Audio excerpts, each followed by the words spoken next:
I just wanna make things right. Ooh, ooh. I just wanna make things right. I just wanna make things right now. It's been going so wrong for so long tonight. I just wanna make things right. I just wanna make things right now. It's been going so wrong for so long tonight. Okay, all praises to the Most High God, the God of Abraham, Isaac, and Jacob. This is episode 16 of Overcoming the Battle of the Sexes. This is SOH 144K. We also have examples of the light with us. And tonight's title is going to be called Domestic Violence. Domestic violence. That is a very important topic that we bring out, especially in this lesson that we be having on Wednesday nights, the battle between the sexes, men and women. Because a lot of times that's where the battle is. It's domestic violence. And domestic violence comes from people not being able to keep their hands to themselves or not being able to control their spirits or to control their mouth, to just control their energy or just being able to communicate one to another. So a lot of times when you have, what's the word I'm looking for? When you have people that don't know how to control their temper or don't know how to control their spirit, you get domestic violence. Or when people get too emotional, you get domestic violence. So we're going to start off by first giving all praise, glory, and honor to the Most High God, the God of Abraham, Isaac, and Jacob. Now we're going to jump right into it. The book of Romans, chapter 15, verse 4, King. Things, Romans 15:4. For whatsoever things were written aforetime were written for our learning, that we, through patience and comfort of the scriptures, might have hope. And we always bring that scripture out because in every situation, domestic violence, anything that we go through, the answers are right here in this book. Every situation, God gives us the answer. He gives us the blueprint, but we don't never take. We try everything else except for God. Look at our community. We tried everything else. So-called Christianity, Islam, voting, the government. We tried everything except for God. And the answer is right here in the book. All right, 1 Peter chapter 4, verse 11. This is 1 Peter chapter 4 and verse 11. If any man speak, let him speak as the oracles of God. If any man minister, let him do it as the ability which God giveth. That God in all things may be glorified through Jesus Christ, who we praise and demand forever and ever. Amen. Amen. So every time we bring out the scripture, bring out a lesson, we're always going to use God's word. Now, we will give a testimony, but the testimony is always going to line up with what the book says. The book says, confess our faults. Confess what you're going through so that you can be healed. So in order for us to pray for you, in order to be healed, you have to find out what is the root of the problem. We always look at the problem, but how did it start? Right? And also, most importantly, what is the solution? Because you can be here 5-10 years from now still talking about the root. The problem. The problem. But what are you going to do to try to solve that problem? And the answer is right here in this book. So I want to read these stats I got online. It says, experts emphasize that these statistics cannot be separated from social and economic conditions that impact Black communities. So I went and got the stats for our community. I don't care nothing about these other nations, what they got going on. We're not in the business of fixing their problems. We have to learn how to first love ourselves. So the first part of it is economic inequality, right?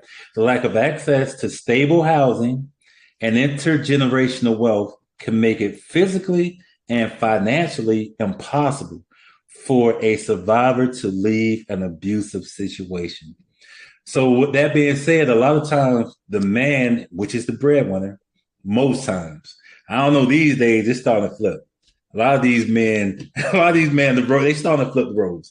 But just for our time's sake, most times the man is the breadwinner of the house. And if he's been abusive to his wife, it's hard for her to leave because a lot of times she don't have a job. She's dependent on that man for stability, for protection, to pay the bills of the house. So if she do leave, she's gonna have to start at rock bottom. And especially in today's economy, they're taking away all the social. This government is taking away all the social services that will help women in those situations. So that's why it's hard for a lot of these women to leave an abusive situation. Systematic mistrust. Many Black survivors are reluctant to call law enforcement due to a history of police violence or the fear of their partner or themselves being unfairly treated by the criminal justice system. Now, I'm going to say this. When I was in the military, that happened to me. I was the innocent one, right? But in Colorado, if the police come, everybody go to jail. In Colorado, for domestic violence, and I didn't even do nothing. Only thing I did was, get up off me. She was trying to tighten me. And I went to jail. She went to jail. And they said, let the judge figure it out. So that's a lot of times, that's why a lot of people don't want to call the police. And a lot of times when the police do come, they bring in more problems than they are a solution, right? Because they don't know how to de-escalate. They're not trained. Well, they are trained, but they don't use it. They don't know how to de-escalate the situation, right? So institutional biases. Research indicates that Black survivors are less likely to be believed by service providers or the legal system, and they are sometimes arrested themselves when reporting abuse. Cultural stigma. There can be intense pressure within some communities to protect, now this is the part I want to get to protect the image of the Black family. So a lot of times when there's abuse going on in the household, the family members don't want you to say anything. Not just abuse, but incest, those types of things. They try to hide that and sweep that up under the rug, and they hide it. Man, that's so systemic in our communities, incest and molestation and all these things. They don't call the police on that. That's abuse. That's child abuse. But they sweep it up under the rug and don't say anything because they want to keep the image. They want to present an image to the outside world, but in the inside, that household is in shadows. Those children their children are going to have PTSD, have a lot of trauma for the rest of their lives because at the same time, they're not getting help, mental help, psychological help, because the mother's going through it and also the children are going through it. They're seeing these things in the household. And that's why we get this passed down from generation to generation, because these children grow up to be adults and they haven't got their issues dealt with when they was children. And then you know what that old saying goes, the victim becomes the perpetrator. And that's how it passes down from generation to generation. Right? So Black families handle domestic issues privately. They handle it privately, which means they don't handle it. They just want to keep it on the hush hush. They try to make the image look right, but behind closed doors, man, the household is falling down. So I want to give out this number. If anybody's going through domestic violence, they got a hotline. It's 1-800-799-7233. Again, that's 1-800-799-7233. And it is very important that you link up with people that you trust, because you have to have somebody that you can trust when telling people about what the situation is. A lot of times we confide in people who we can't trust, and what they do is they just spread your business to everybody. And then the information to get back to the abuser. And once he finds out that you're talking, then it's going to get worse. So always find somebody that you can confide in, that you can trust. And then they can point you into the right directions. So I want to, go ahead, King. Take it from over. Go ahead, King. What you was going to say? I was going to say, I was going to read, grab the book of Psalms, chapter 141 and verse 3. Because a lot of times we get into these situations, these arguments, because one party or the other party don't know how to watch their mouth. Right? Everything don't always need to be said. When we see things are getting out of hand, out of control, read that real quick. Psalms 143. It's like 141. Yeah, 141, 3 and 4. It says, set a watch, O Lord, before my mouth. Keep the doors of my lips, incline not my heart to any evil thing, to practice wicked works with men that worketh iniquity, and let me not eat of their dainties. Boom. So that's a prayer. If you know that you have a mouth that you cannot control, that's a prayer. Ask God to set a watch over your mouth, right? So that you don't incline your heart to any evil thing. The worst thing you can do, especially in a heated argument, is talk. Because what's going to come out is emotions. It's not going to be logic. So when both parties are in a heated conversation, the best thing to do is just be quiet. You know what I'm saying? Be quiet, because what you say, you can apologize for it, but it's always going to be remembered. It's going to be like a scar that's going to be left. It might heal, but you can always see that scar. So in a heated discussion, we got to learn to close our mouth. And I'm talking about myself as well. We got to learn how to close our mouths. Right? All right. Grab the book of James, chapter 3, verse 16.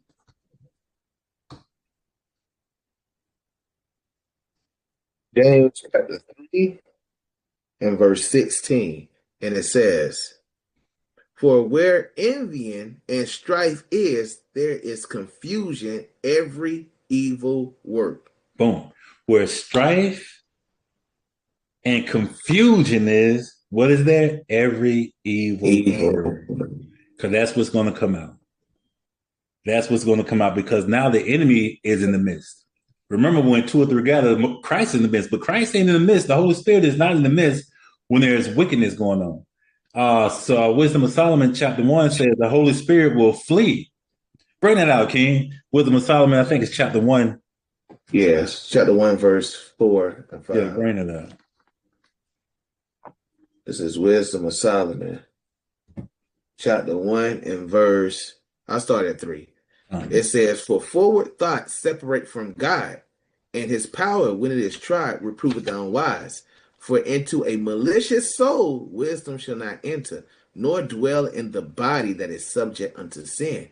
For the Holy Spirit of discipline will flee deceit, and remove from thoughts that are without understanding, and will not abide when unrighteousness cometh in. So when the Holy Spirit leaves, that only leaves one spirit does. It's going to be something else, either going to be the Holy Spirit or the devil. So when the Holy Spirit leaves, we know who's in the midst. Satan's in the midst now. He done came in, right? Grab Sirach chapter 28 and verse 8 and go all the way to 12. Sirach 28 and verse 12. Yeah, Sirach chapter 28, verse 8. 8. Okay, it says, can I start up some? Come. Start at verse 7. Sirach 28 and 7. Remember the commandments and bear no malice to thy neighbor. Mm-hmm. Remember the covenant of the highest, and wink at ignorance. So what that mean, King? Wink at ignorance. Man, just like the Lord winked at us in that time of ignorance, we should do the same thing to our people. If you know more than others and you know they're not in the spirit that you're in, you know how to stay away from certain things. I'm going to charge you to the game because you don't know better. And then because 1 Corinthians 14:38 says, if a man be ignorant, let him be. Let him be. Let him be. All right, keep going, King. Verse 8, abstain from strife, and thou shalt diminish thy sins. For a furious man will kindle strife. A sinful man disquieteth friends, and maketh debate among them that be at peace. As the matter of the fire is, so it burneth. And as a man's strength is, so is his wrath. And according to his riches, his anger riseth. And the stronger they are which contend, the more they will be inflamed. A hasty contention kindleth a fire, and a hasty fight sheddeth blood. If thou blow the spark, it shall burn. If thou spit upon it, it shall be quenched. And these, Salaki, and both of these come out of thy mouth. Oh, so there's a way to, what they call it, de-escalate the situation, or there's a way to escalate the situation. Yes. So the choice is yours. It's all in what we say. It's all in the words that we choose to speak in those moments when there is strife. So somebody has to have enough sense to be able to de-escalate. And maybe we're not agreeing upon whatever we're arguing over right now, but we can come back and revisit it. But we also got to remember the scripture says, let not the sun set upon thy wrath. Because the longer you let something sit on you, it's just going to kindle. It's going to kindle. And then it's going to blow up. So we got to make sure that, like I said before, we got this book. We got all the answers. And God gives us wisdom in our heart to be able to understand. Just a lot of times we lead with emotions instead of logic. All right, King. Praise to the Most High. Beautiful intro, King. Beautiful intro. So we're dealing with domestic violence, which you call is abuse. And abuse is bad, man. You know, you have many types of abuse. You have verbal abuse. You have physical abuse. You have sexual abuse, man. All type of abuse is bad, man. There is no excuse for abuse. There is no excuse for abuse. At the end of the day, there is no excuse for it. Man, she pissed me off, man. I had to bust in the lip. Nah, that's no excuse. She said something hurtful to me. There's no excuse. That's why we need this Bible every single day. Every day. I'm going to get this precept. This is 2 Timothy chapter 3, and we're going to go to 16. 2 Timothy 3 and 16. It says, all scripture is given by inspiration of God and is profitable for doctrine, for reproof, for correction, for instructions in righteousness. So this book is a book of instructions. So it's going to teach you everything you need so you can survive. This is your guide. This is your tool. This is what you need to survive in these last days. And if you don't have that, you might not make it. Especially if you're thinking about either getting married or approving this chick or whatever you're thinking about doing. You better have this book. Mm-hmm. Certain things come with it, man. Verse 17, that the man of God and woman be perfect, truly furnished unto all good works. The whole point is for you to become perfect with good works. So dealing with certain things, because if you ever been married, like Yeshua just brought out that, you know, he was in a situation and he told the girl back up, whatever, and they both got in trouble. But he ain't doing nothing. He was just trying to get away. So we're about to deal with certain situations. So we was dealing with controlling your tongue. Controlling your tongue is one of the reasons that things escalate. But that's like ruling. Let's get the precept. Let's go to Proverbs. Let's get to the book of Proverbs, chapter 16, I believe. First, I want Proverbs 16. And I think I want verse. Come on, page. 32. It says, he that is slow to anger is better than the mighty, and he that ruleth his spirit than he that taketh a city. You got to know how to rule your spirit, man. You cannot be an emotional man in these last days, man, or an emotional woman, because you got accounts where women beat men.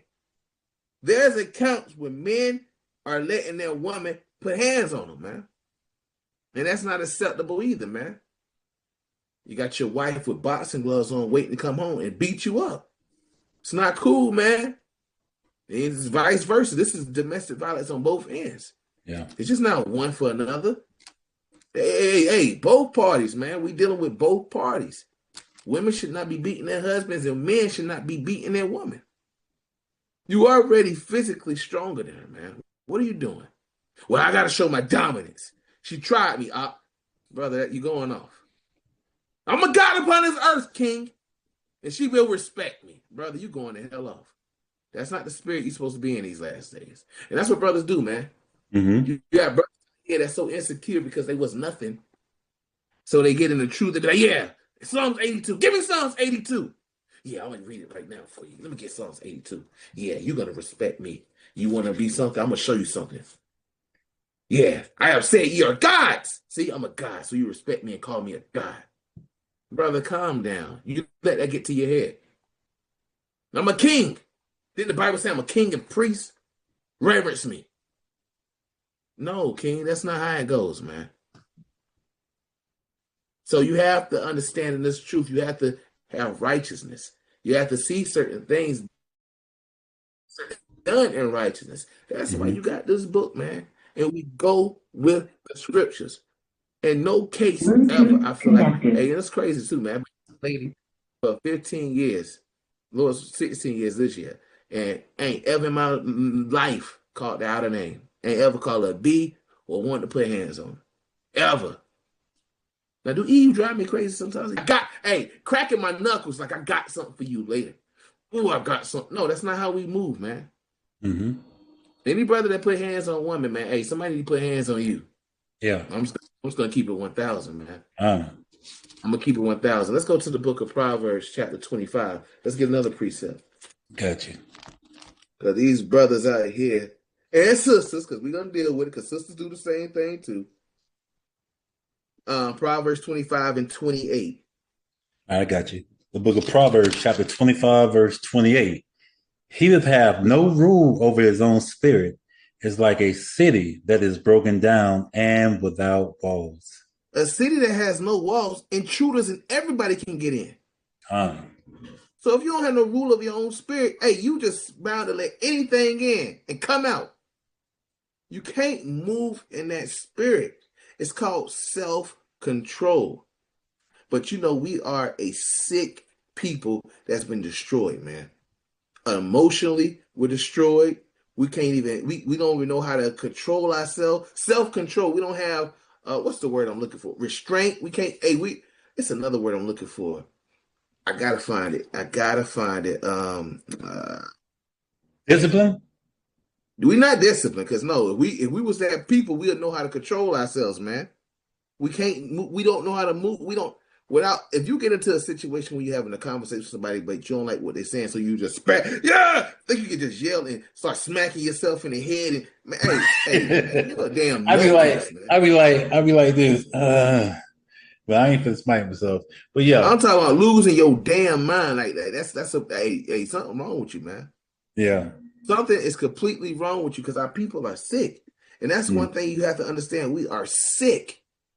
We are sick, and we haven't been healed. So I was thinking about a topic today. Yes, it's gonna be a mighty one. You are sick. You need to go to the doctor. That's what my topic want to be called, because our people are sick. Go to Isaiah chapter 1. Isaiah, which one? Isaiah chapter 1. We're going to deal with it for right quick. Right. We're going to deal with it, man. Isaiah chapter 1, and we'll start at verse 4. All right, the book of Isaiah chapter 1, verse 4. It says, a sinful nation, a people laden with iniquity, a seed of evildoers, children that are corrupters. They have forsaken the Lord. They have provoked the Holy One of Israel into anger. They are gone away backward. Keep going. Why should ye be stricken anymore? Ye will revolt more and more. The whole head is sick, and the whole heart faint. From the sole of the foot even unto the head, there is no soundness in it, but wounds and bruises and petrifying sores. They have not been closed, neither bound up, neither mollified with ointment. You see that? The Bible said the whole head is sick until to the foot. It says the dang on wounds and bruises have not been closed or healed. Mm-hmm. We have so much trauma that we have not healed from the past. You know what we do? We take the past and bring it to our future. Brother got his guard up. Why you upset? Why you don't trust your woman? Hey, because when I was in 3rd grade, my first girlfriend broke up with me. Brother, let it go, man. I was in 3rd. You was 8. Don't matter. Brother, you 38 years old. It don't matter. I still will never forget her. Her name was Cynthia Brown. And you know remind me of Cynthia Brown. And you know what that come from? That come from, it seems like nowadays people change relationships like we change our underwear, right? And when you left out of that last relationship, you didn't get any healing before you jumped into a new relationship, and then you brought that old trauma into a new relationship instead of trauma. So the same thing is going to happen. Maybe not from the beginning, because at the beginning of most relationships it's like a honeymoon phase, lollipops and rainbows. Everything is cool. Yeah, exactly. Until that issue comes up. And it might be the same thing that happened in your last relationship, and you never realized, or you never found a way to fix that. So the next time it rears its ugly head, you have the tools to fix. Okay, last time I did this, let me do this last time. Let me do this time. So you don't have the tools to fix what you couldn't fix in the last relationship. So you brought that baggage into the new relationship. Same baggage, man. Let's get Deuteronomy 28. Let's start at 15. Let's get the classic. All right. The book of Deuteronomy, chapter 28 and verse 15. But it shall come to pass, if thou wilt not hearken unto the voice of the Lord thy God, to observe to do all his commandments and his statutes, which I command thee this day, all of these curses shall come upon thee and overtake thee. See, the Lord said, I'm going to send curses upon you. Let's see one of these curses. Jump to 54, King. Verse 54. So that the man that is tender among you and very delicate, his eyes shall be evil towards his brother and toward the wife of his bosom and toward the remnant of his children, which he shall leave. So the Bible says you got brothers that will be evil towards his wife. What if my brother just disrespected her? You make me sick. I hate your guts. I don't even know why I married you. I wish I married the other. I wish I married Cynthia Brown, the girl that broke my heart in 3rd grade. She's a changed woman. She's better than you. Why can't you just lose weight? Why can't you just gain weight? Why can't a brother like that need to be punched in the jaw by another man? We don't condone violence. I'm just saying that's going on. Why would you get with your wife just to abuse her? You got brothers that do that physically. And then he talked about the curses. Well, I'm part of the curses. That's why I act like that. I got the curses upon me, King. That's why I'm so angry with her.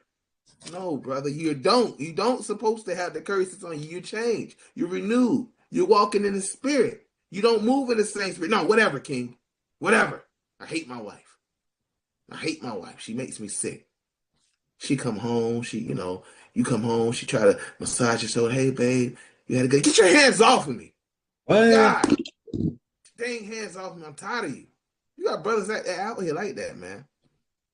That's wild. They got the spirit of what's her buddy name that was in Tyler Perry movie? Why Did I Get Married? He treated what's that girl name? Was it Jill Scott? Janet Jackson. No, was it Jill Scott, the big girl? Oh, Jill Scott. Jill Scott. Her name was Sheila, and that was Mike. Sheila and Mike. Mike did Sheila dirty.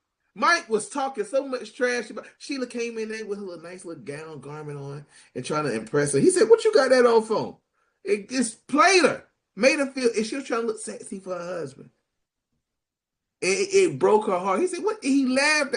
Hey, we got to find that clip, King. I got to find that clip, man. I'll put it in here. I'll edit it in here. Hold up. Let me see if I can. Can I share? See if I can share it? Go ahead, sis. I know that whole clip. Here we go. I think I got it, King. I got it, King. Can you see it? Not yet. There you go. Yeah, okay, we see it. You see it? Yeah, I see it. All right, let's see something. I got something over it. Yeah, we're gonna see. Hold on, let me see. All right, let's see. All right, let's see. Can you see it? Yeah, something over it. There you go.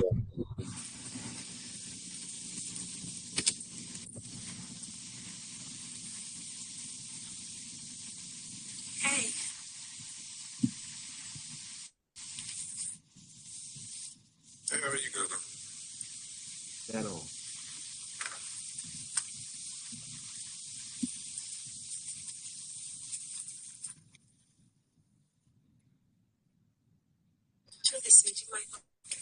She said, "I think you might like it."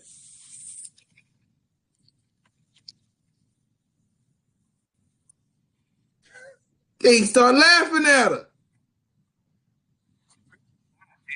He said, "Somebody lied to you. Look at him. Look at this guy." He said it looked like you wearing a damn tent. Wow. Hey, you got brothers like that out here, man. Yeah. She's trying to, make her husband feel, but this is what he did. He made him feel like garbage. Yeah. So, man, hey, man, you can't stop. You can't make this stuff up, man. But then he ended up dying in the movie, right? After that, like in the movie somewhere. He ended up getting sick, I think, in the second one, and she ended up taking care of him. Madness. Okay. I know complete madness. But yeah, you got brothers like that out there that disrespect. They want to make a try, and she trying to do things right. Go ahead, sis.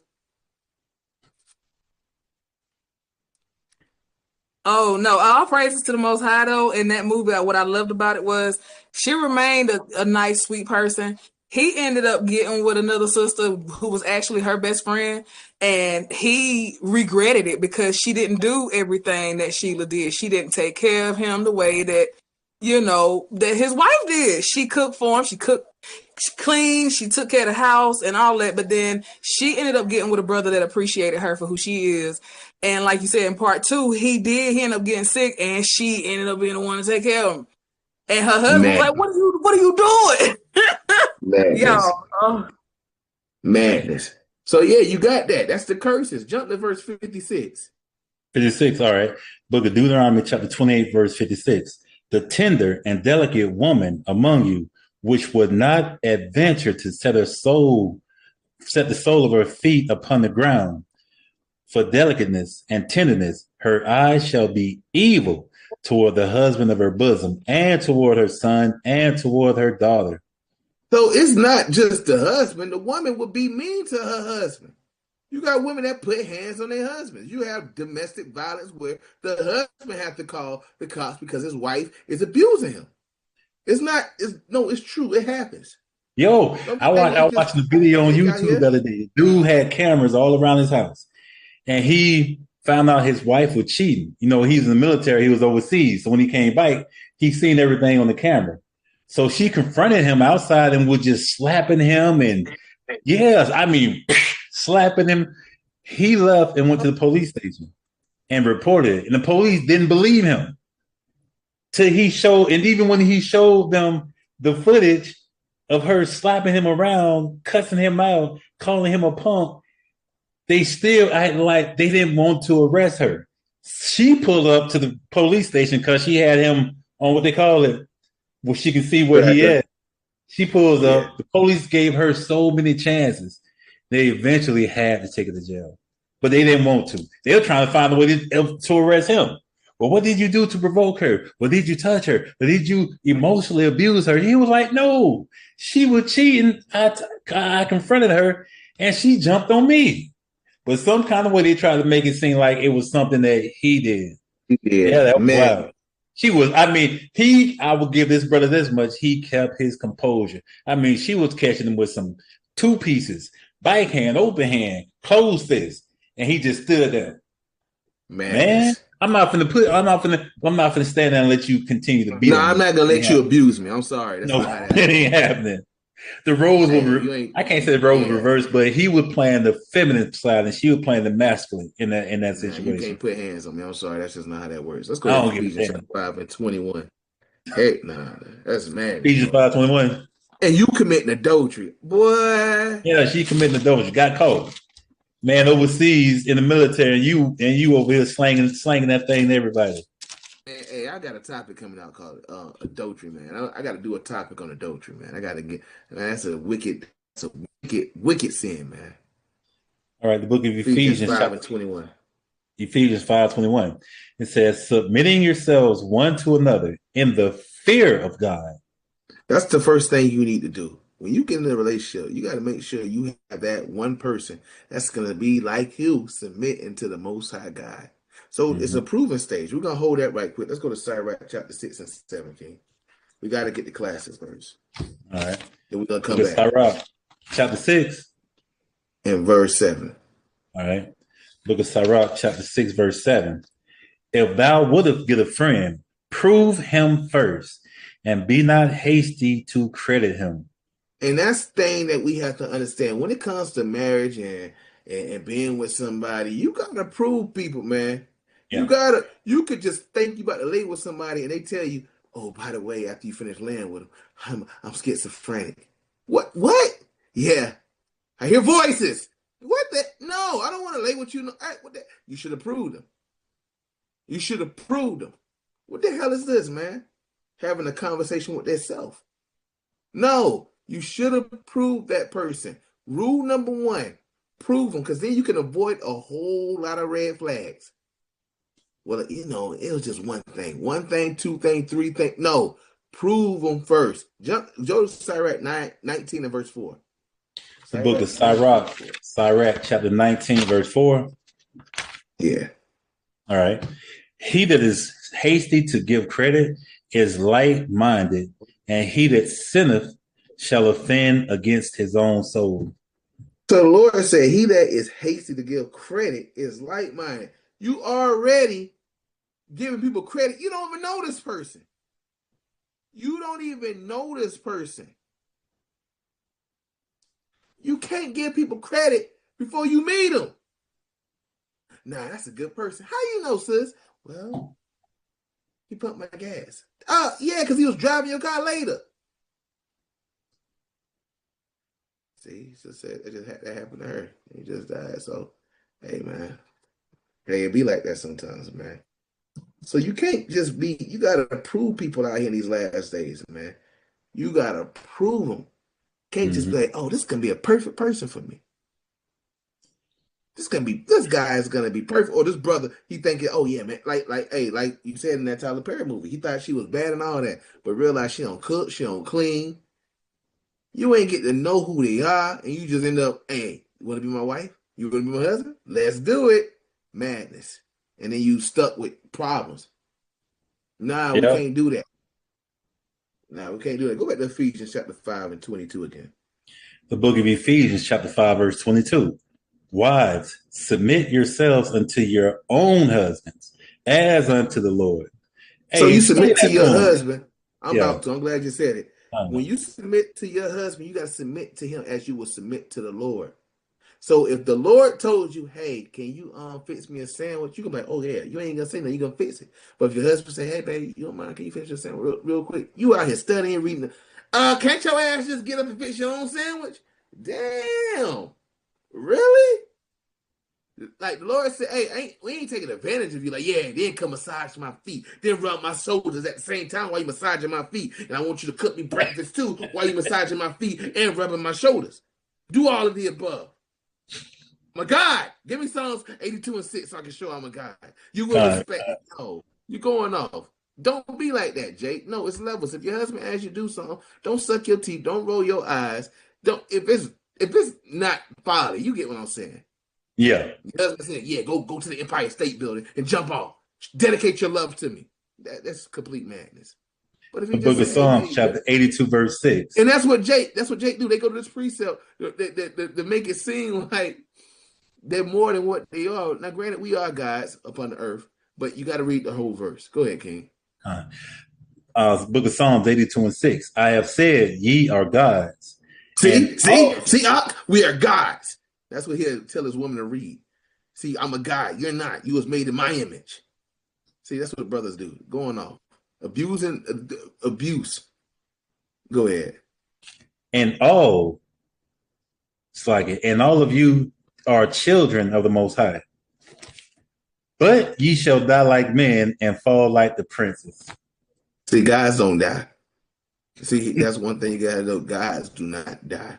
That's right. So brothers do that, man. So if your husband asks you to do something, you do it, man, if it's in righteousness. So the Bible says submit to your husband as you will submit to the Lord. Go ahead. Go back to that, King. Go to verse 23 now. Ephesians 5:23. For the husband is the head of the wife, even as Christ is the head of the church, and he is the Savior of the body. Keep going.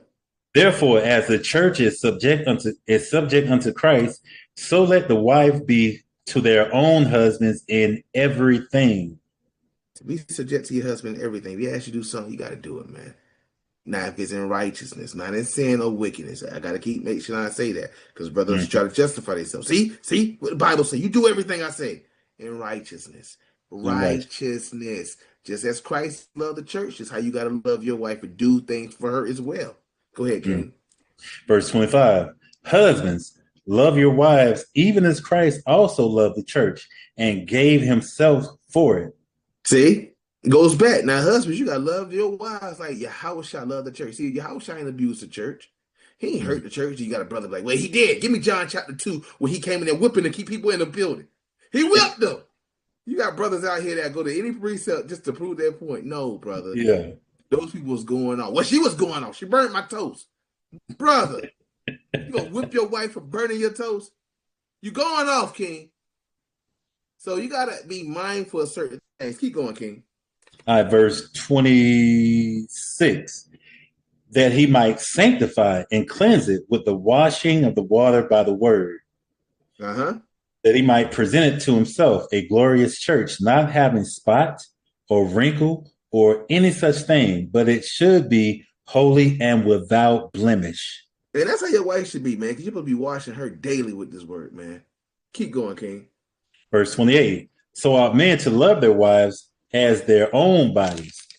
He that loveth his wife loveth himself. For no man ever yet hated his own flesh, but nourished it and cherished it, even as the Most High, the church. You see that? You won't abuse yourself, you don't abuse your woman. See, brothers, they don't read that. Well, brother, listen, bro. No, brother. You love your wife like you love yourself. You won't hurt yourself. You won't harm yourself. You love your wife. Don't the Bible say that you are one now when y'all become together? Get that in what is that? Genesis 2? And we get the one in Genesis. I had the one in March, but we'll do Genesis 2 and verse 24. Yep. The book of Genesis 2:24. Therefore shall a man leave his father and his mother, and shall cleave unto his wife, and they shall be one flesh. See, when you with your wife, you're one flesh. So you wouldn't hit you, so you wouldn't hit her. Here, let's get a precept. Go to Proverbs chapter 11 and 17. It's a main precept right here.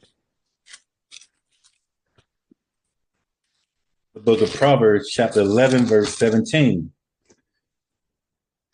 The merciful man doeth good to his own soul, but he that is cruel troubled his own flesh. See, if you're cruel, you're going to trouble your own flesh, and that's twofold. Twofold. I'm not going to trouble my flesh because my wife is my flesh. Why would I trouble that flesh? Being rude, disrespectful, treating her any type of way.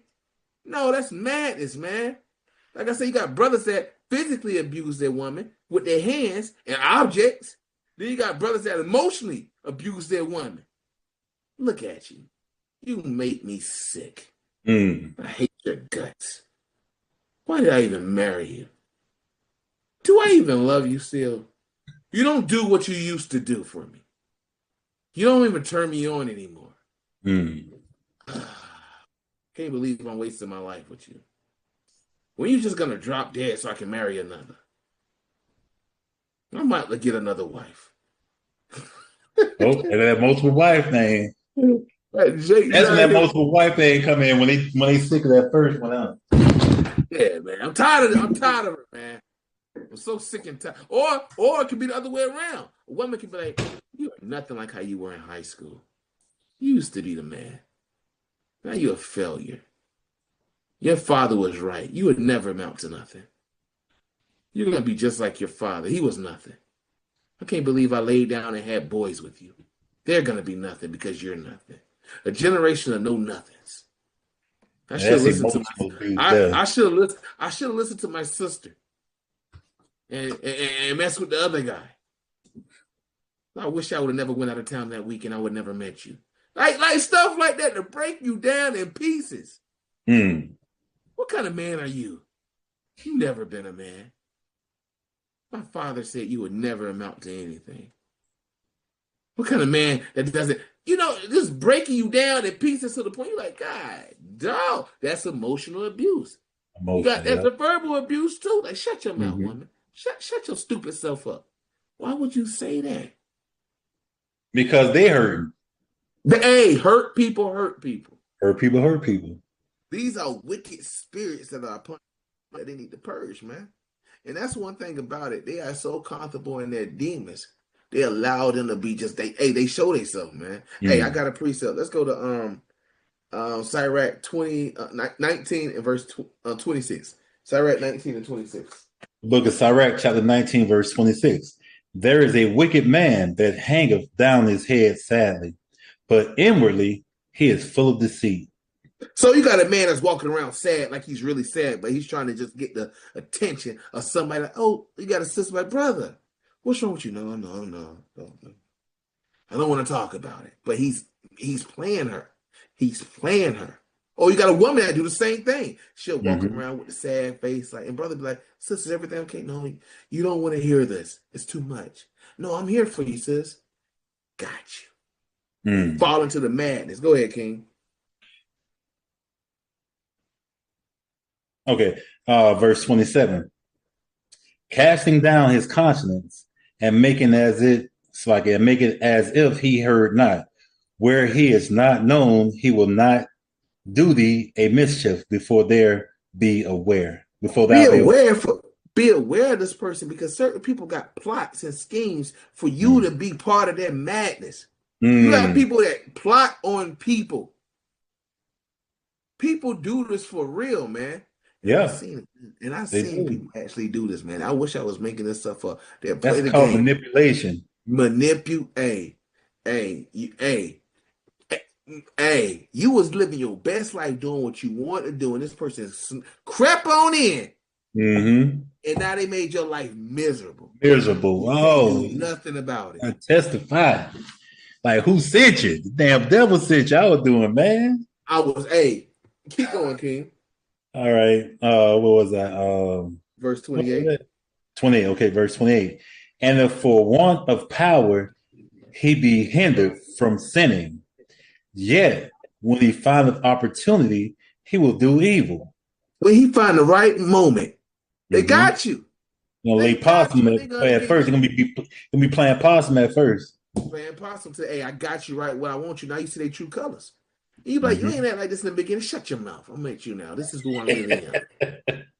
You thought wrong.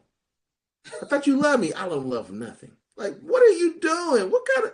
Who are you? You know who I am. Go ahead. Verse 29. A man may be known by his look, and one that hath understanding by his countenance when thou meetest him. So a man may be known by his looks. You know a person by their looks. Don't act like you don't know who they are. Like, I don't know. There's something up about this person. Go ahead. Verse 30. A man's attire and excessive laughter and gulp show what he is. So a man will show you what he is. So when somebody show you what they are, believe them. Yeah. What that part was says excessive laughter. They think everything funny. Everything, man.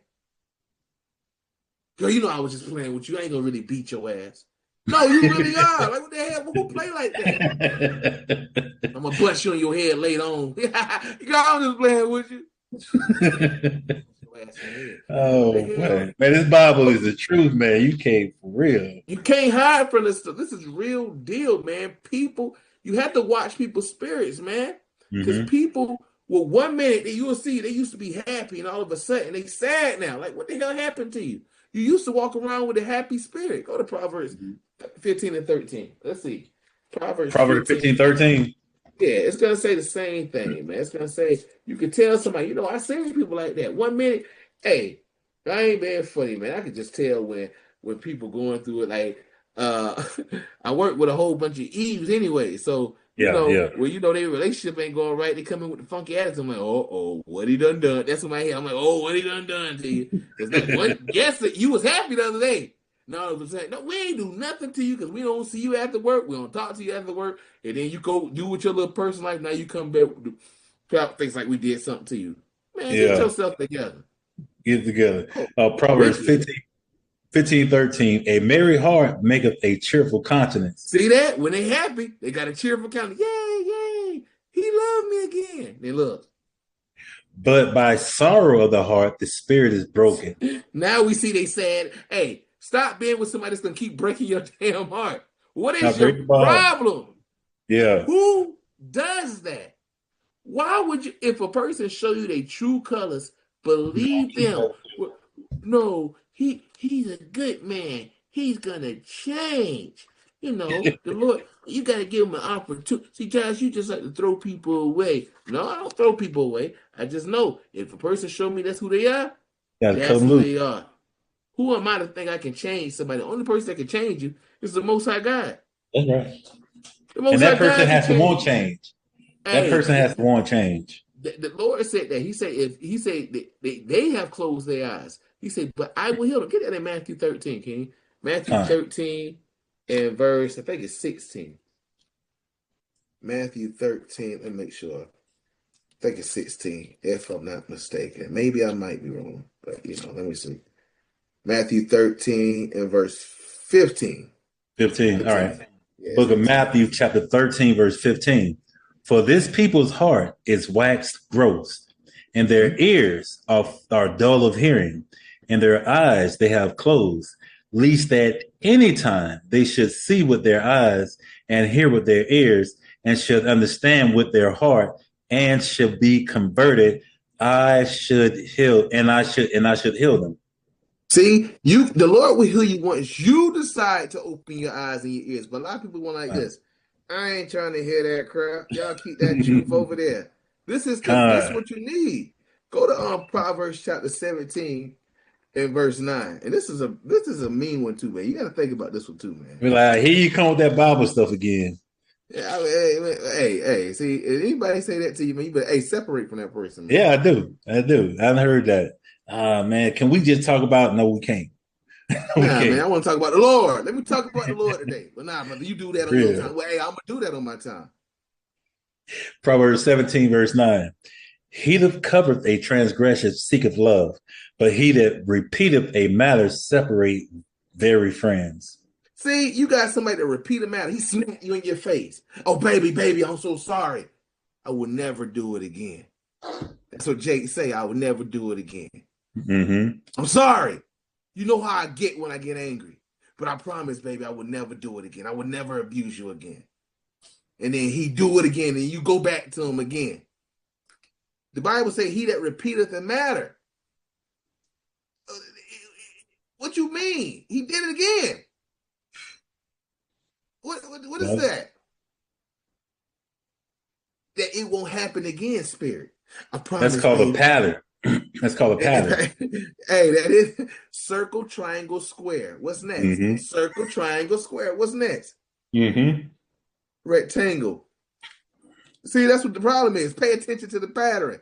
I won't do it again. It won't happen again, baby. You know what? Hey, that's the clip right there. The clip is with Ike and Tina when she was on the stage doing rolling, I think. She was crying because he just got finished beating ass. And then he had the guitar. He walked up back behind her and gave her a kiss. And then, he went back. And then she started playing, then doing the dance. Basically, that kiss represented, I'm sorry, I won't do you again. That nigga whipped her ass the whole movie. Like, what the hell we got going on? The whole movie. Like, what are y'all doing? It's not okay.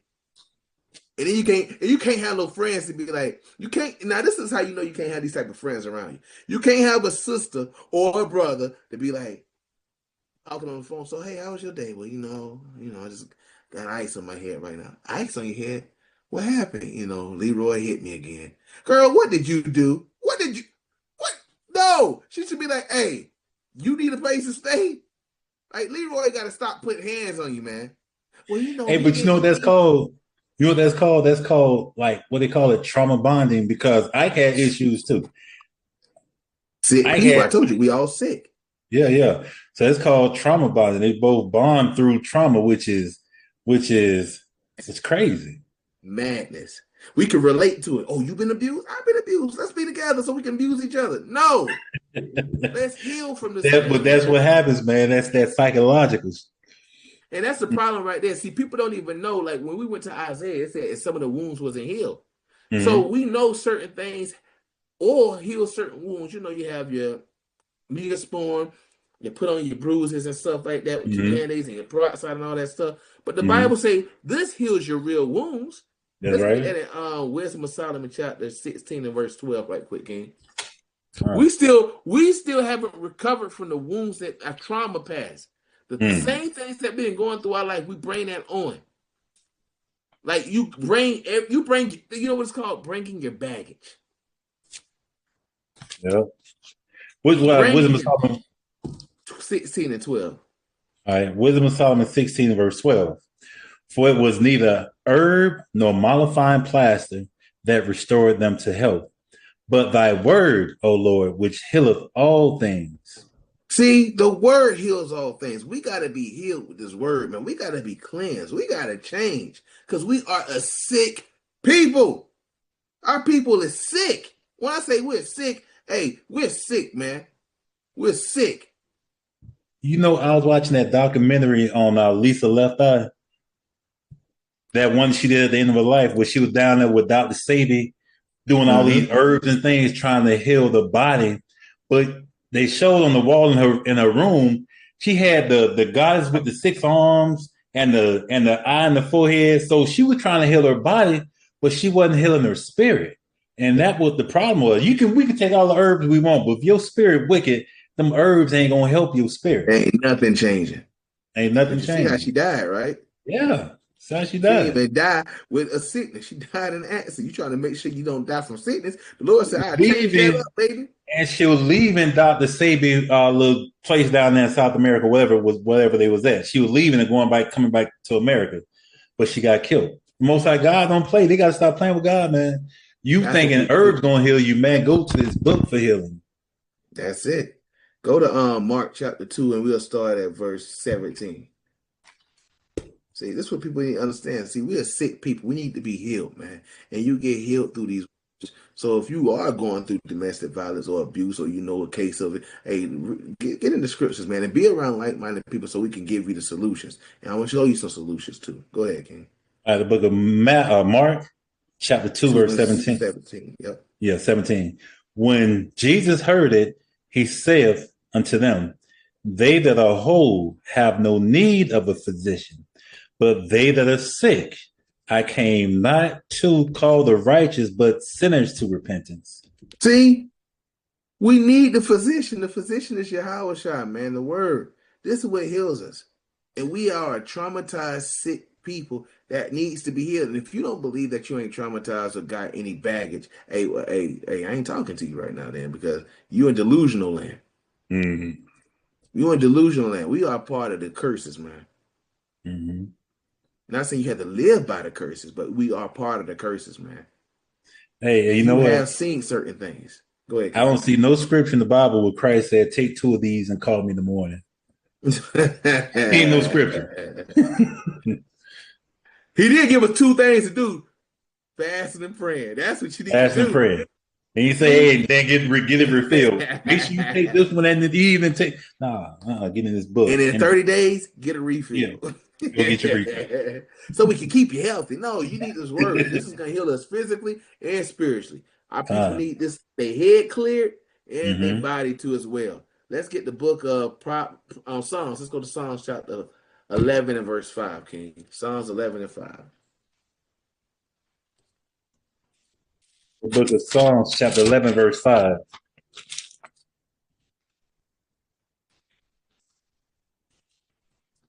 Okay. The Lord trieth the righteous, but the wicked and him that love violence, his soul hateth. What the Lord hate? Those that are violent. Mm. If you a violent brother to your woman, and if you a violent sister to your husband, the Lord hates you. No, Josh, you said that. No, I didn't. The Bible said it. Read it again. Psalms 11 and verse 5. The Lord trieth the righteous, but the wicked and him that love violence, his soul hateth. Reading this verse. Verse 6. Upon the wicked he shall rain snares, fire, and brimstone, and a horrible tempest. This shall be the portion of their cup. And that's your cup. The Lord is going to destroy you if you're a violent individual. The Lord told us to abstain from strife. Mm-hmm. Don't be violent to one another. What are you doing? Don't you know I'm going to give you something. The best relationship to have is husband and wife. It's above all. Get Sirach 40 and verse 23. And for God to give you this opportunity to have that situation and you throw it away because you want to be abusive, and it's more levels than abuse than physical. Sirach 40. The Bible said that a woman must submit to her husband. You not submitting and doing your own will is another abuse. You're abusing that man spiritually. And thinking it's cute. You see him out here being a righteous man, trying. Jake ain't, you're not even trying to be mean when I say that. Jake can be Jake. But Jake out here keeping himself together, not even worrying about the world, trying to be an obedient man to God. And you over here like, hey, I'm going to keep being disobedient. Now what? You vexing this man's spirit every single day. Every day. I'm like, how you think that brother's feeling? Spiritually abused. See, you ain't never heard that before. It's being spiritually abused. Yeah. Vexing his spirit, even a woman. If you got a woman that's in the truth and her husband just a wicked nigga. And he over there like, damn, it's a Sabbath. I don't care if it's Sabbath. I'm warming up my food because I'm hungry. Brother, you can't, baby. We can't, though. Hey, that's your God. That's what your God says. I'm God. Remember, give me Psalms 82 and 6. That's what Jake could do, man. Wicked. I'm the head of the household. I'm the head. You listen to me. You're the tail. I'm the head. Wicked. Vexing her spirit every single day. While she's trying to pray, he turned the music all the way up. Yeah, I don't want to hear your prayer right now. You shut your mouth. It's music time. What the hell kind of madness is that? Toxic. Hey, them brothers and those sisters got to go. That's vexing their loved ones spiritually, man. Go ahead, King. Well, man, Sirach 40 and 23. The book of Sirach, chapter 40, verse 23. A friend and companion never meet amiss, but above both is a wife with her husband. Man, the top relationship that God honors the most is a husband and a wife. Get the precept, Hebrews 13 and 4.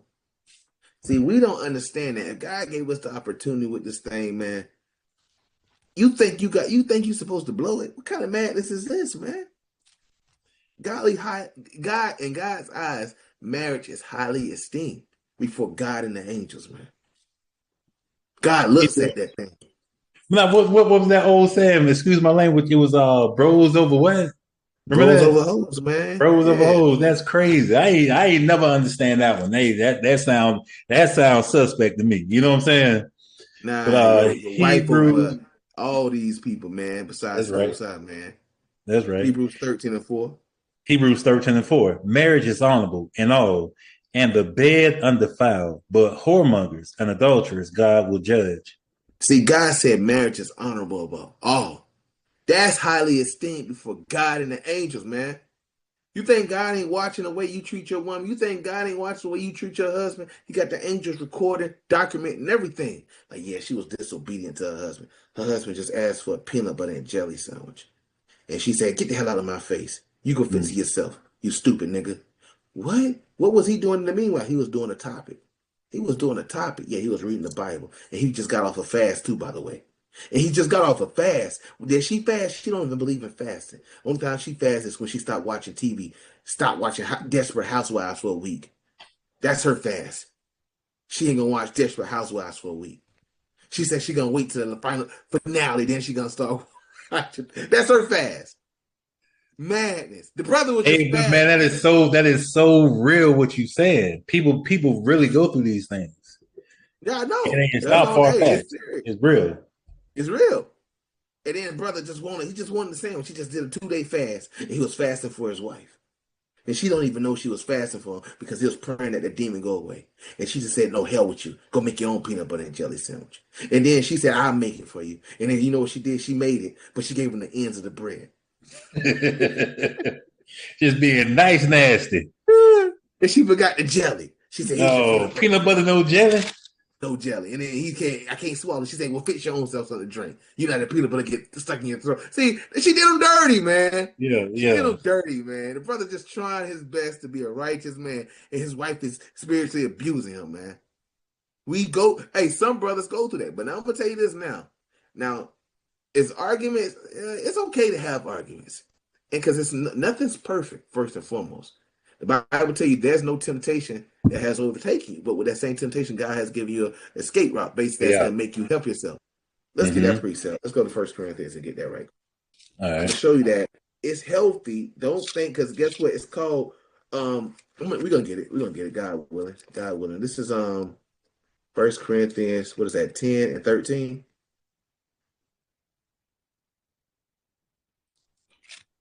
What was that? 1 Corinthians 10 and 13. Book of 1 Corinthians chapter 10, verse 13. There have no temptation taken you but such as is common to man. See, it's common. Everybody goes through certain problems. But the Lord give us certain solutions how we can go through our problems. Like the Lord said, He's a forgiving God. We should be forgiven too. You want to call yourself the God a lot? Hey, your wife piss you off, make you upset. Learn how to forgive her if she comes to you with an apology. Like, babe, I went off. I apologize. And you be like, no, get the hell away from me. You know what you did and it was wrong. I don't want to talk to you right now. Well, I apologize. It don't matter if you apologize.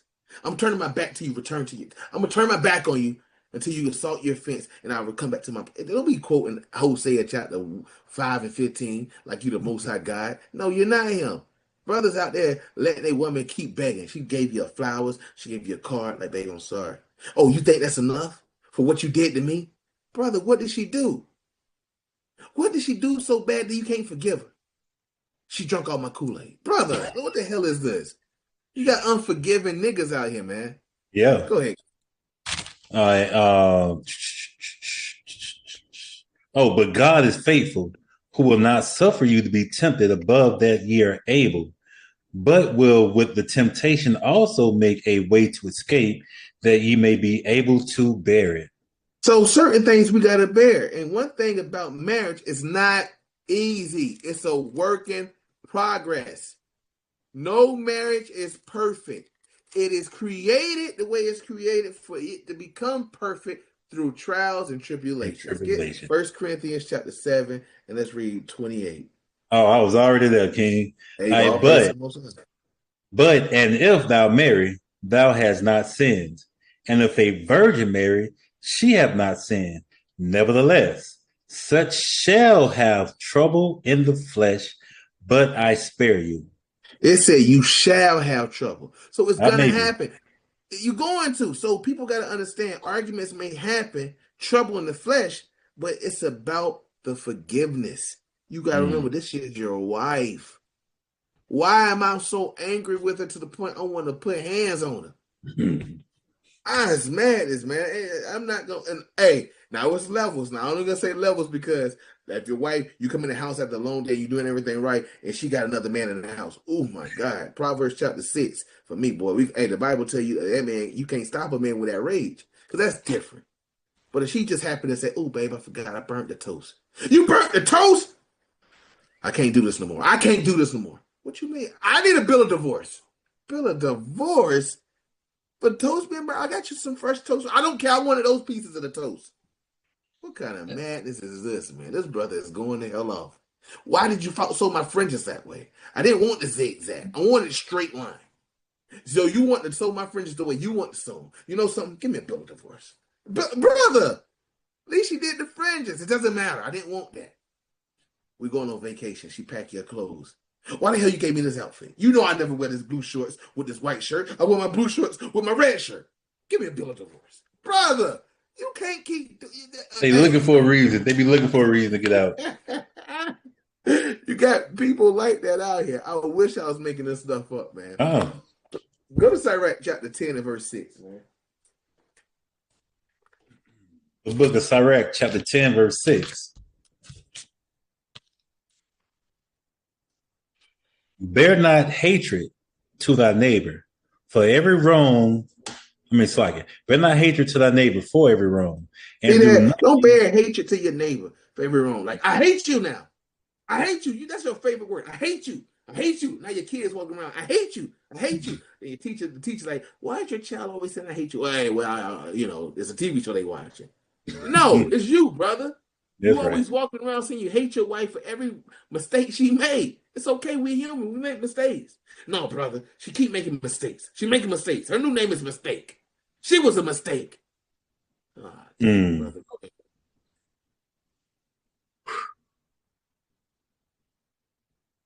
Read this part. Okay, and do nothing at all by injurious practices. So don't do nothing in injurious practice. Don't be trying to go off just to commit violence to your fellow Israelites. That's why you got to pray when it comes to Jake too, man. Now I'm talking about people outside of your wife and husband. Like sometimes Jake gonna push you, but you don't lay no hands on no man. Try your best not to want to lay hands on Israel out here. But yeah, man, you don't want to do no injurious practice. Because guess what? Who had hatred that bared and bared and bared, and he wanted to kill him? Saul. Saul wanted to kill David because he just had that hatred upon him. That hatred that Saul had, and then he just wanted to kill. Let's get the count of that. Let's go to 1 Samuel chapter 18 and verse 8. 1 Samuel 18 and 8. See, Saul wanted to kill David. 1 Samuel chapter 18, verse 8. And Saul was very wroth, and the saying displeased him. And he said, they have ascribed unto David 10,000s, and to me they have subscribed but thousands. And what can he have more but the kingdom? Go ahead. And Saul eyed David from that day and forward. Now he had an evil eye toward David. Yeah. Evil eye. Let's see what that evil eye turned into. Keep going, King. And it came to pass on the morrow that the evil spirit from God came upon Saul, and he prophesied in the midst of the house.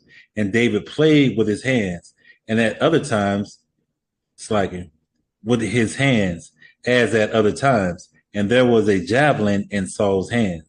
And Saul cast a javelin, for he said, I will smite David even to the wall with it.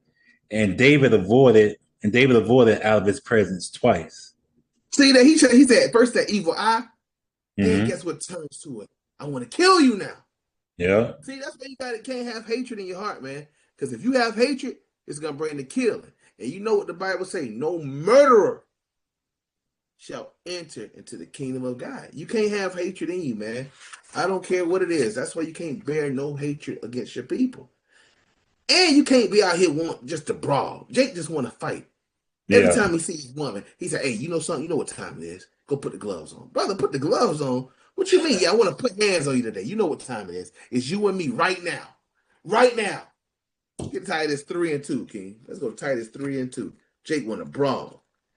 He want to beat this woman up. Like, what kind of madness is now? Let's deal with it. Let's fight right now. Me and you. You want to talk tough. You want to talk like you're a man. Let's see how tough you are as a man. Titus 2. And Titus 3 and 2. Okay. The book of Titus, chapter 3, verse 2. To speak evil of no man, to be no brawlers, but gentle, showing all meekness unto all men. See that? Being meekness. You got some brothers out here. Just go off, man. Go off. Go ahead, King. Oh, hold on. For we ourselves also were sometimes foolish, disobedient, deceived, serving diverse lusts and pleasures, living in malice and envy, hateful and hating one another. See that? We had malice. Malice is terrible, man. You know the definition? Let me see the definition of malice. Let's get a definition of malice. Yeah, man, we got to get a definition of malice. You should not have malice in your heart for your woman, man. I got it. Malice definition is the intention or desire to do evil or ill will. Ill will. Why would you want to do evil to your woman? Like, I can't stand it. Yeah, I got something for her. I know she's allergic to strawberries, so I'm going to give her a smoothie with strawberries in it. Brother, why would you do that? Because I hate her. That's complete madness, man. Yeah, I know he has a fish allergy, so I'm going to give him a fish sandwich. He going to think it's a chicken sandwich, and then he going to need his EpiPen, and I lost it. Why would you do that to him? You're plotting. Hey, anybody that want to do evil to their spouse like that, hey, you got to go, man. You got to go. That's some wickedness, man. That's wicked, man. That's wicked, man. And you can't be afraid. If you're going through anything like this, don't be afraid to say something like Yeshurun said, man. You can't have that spirit like, I don't want nobody. Hey, somebody got to know, man. Because then they be like, well, whatever happened to such and such. Brother, you can't be putting your hands on your woman. Or vice versa. Woman, you can't be putting your hand. Got the man scared in the corner. Like, yeah, you better shut your... Hey, you know it's crazy if your woman raise her hand and you flinch like this. What kind of mad... I was just getting the cup out the cabinet. Okay, I didn't know. I thought you was going to slap me again. You want me to slap you again? Oh, no, I don't want you to slap me again. That don't even sound right. But that's how your boy was doing when that lady was slapping him. She had him in between the car and the fence, so he didn't have nowhere to go, and she was giving him the business. I was like, "What the hell?" And it was, and guess what? Guess what it was? It was Jake. It was one of us. It was embarrassing. Esau. No, it was us. Moab. No, us. Oh, okay. I thought on the bus. And but she didn't. I think she was like she was either Northern Kingdom, like she was Spanish, and he was black, and she was just getting him. Northern Kingdom is. They like that, but they won't do that to Carlos. She won't put hands on Carlos. She'll fight Anthony, but she won't fight Carlos. Won't play that. Go to Colossians 3:18.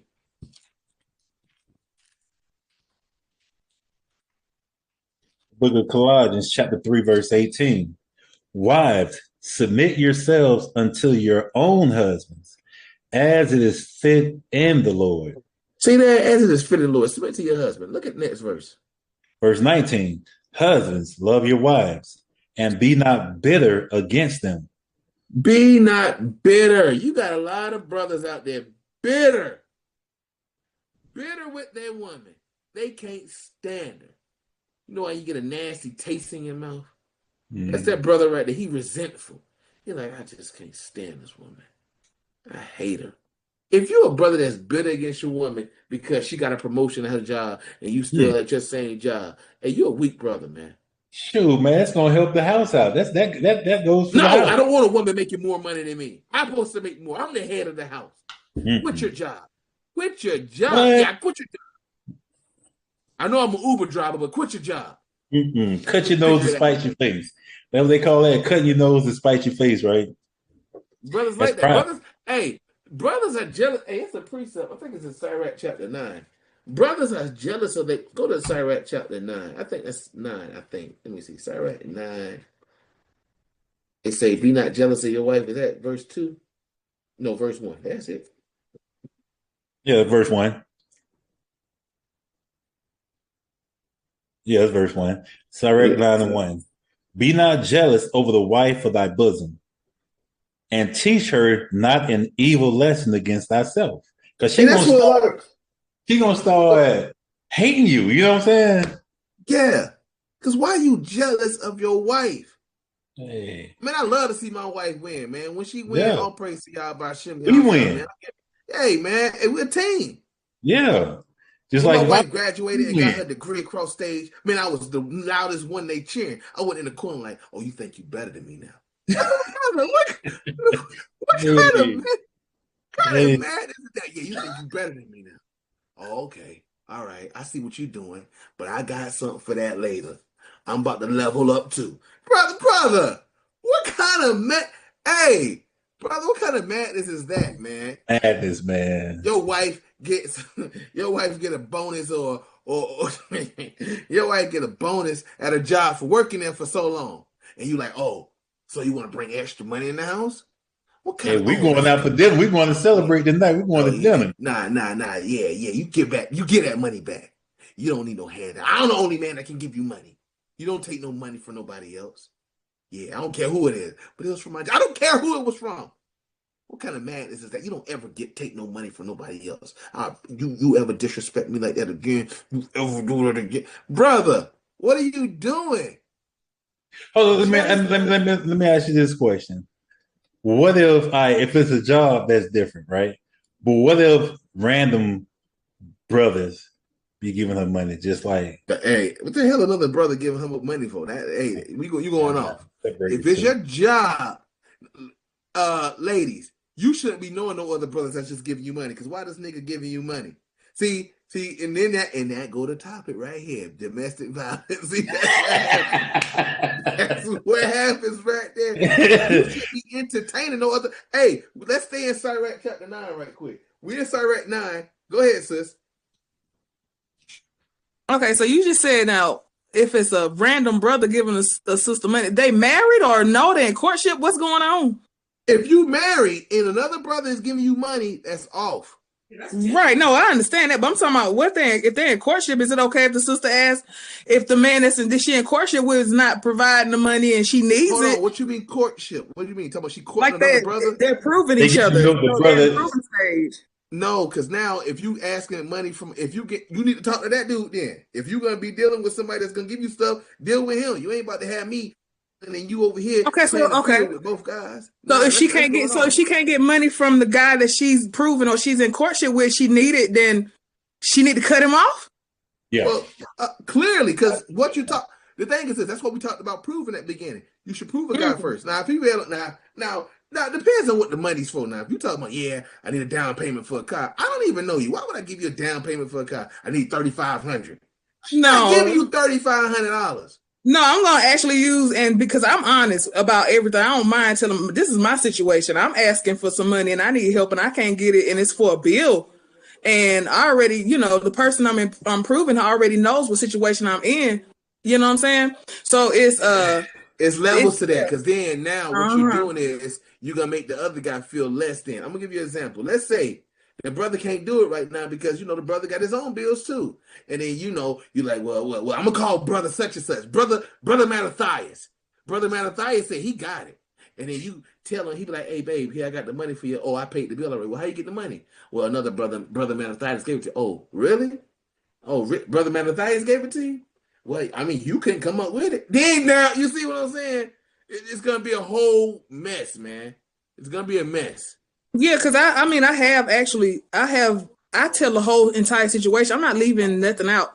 When I tell the whole entire situation is, okay, well, right now, and I use, it's a Bible verse about the fatherless children. So when it comes down like to the fatherless children, if you need help, the widow and fatherless children, and you have people who want to help you, that person that's helping you, like, I'm just going to say brother Mattathias. I don't know a brother named Mattathias, but if it is that brother, he's married and him and his wife are helping that sister in that situation. Well, it'll be the wife doing it then. It'll be the wife doing it. It should be the wife doing it. That got a wife. She if I'm married, like I'm married to my wife, and she know a sister that needs some money, I'm not gonna be the one to give her the money. Know why? Because that's gonna cause confusion. Like, oh, brother Josh, thank you so much for donating. Nah, sister, don't worry about. No, how can I, brother Josh? You know what I'm gonna do for you? Thank you so much for helping me. Since you helped me out, I will cook you a meal. What's your favorite dinner? Nah, sis, I'm good. No, I'm gonna cook you your favorite meal. Though she talking to your wife, like, oh, what do Josh like to eat? Well, you know his favorite meal is such and such, such and such. Oh, thank you, sis. And she's like, what? You know, she don't know what's going on. And she call you, hey, brother Josh.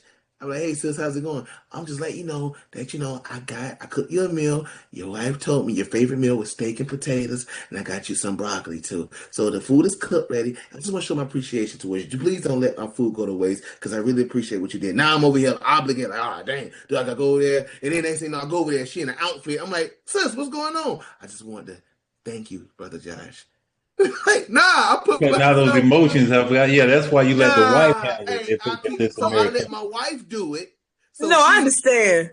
Yeah, because it's coming from my wife now, so it's not coming. No, I understand that. Put that back. I understand that completely.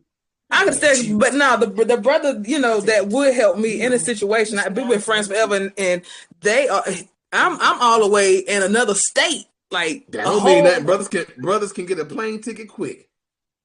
Oh my God.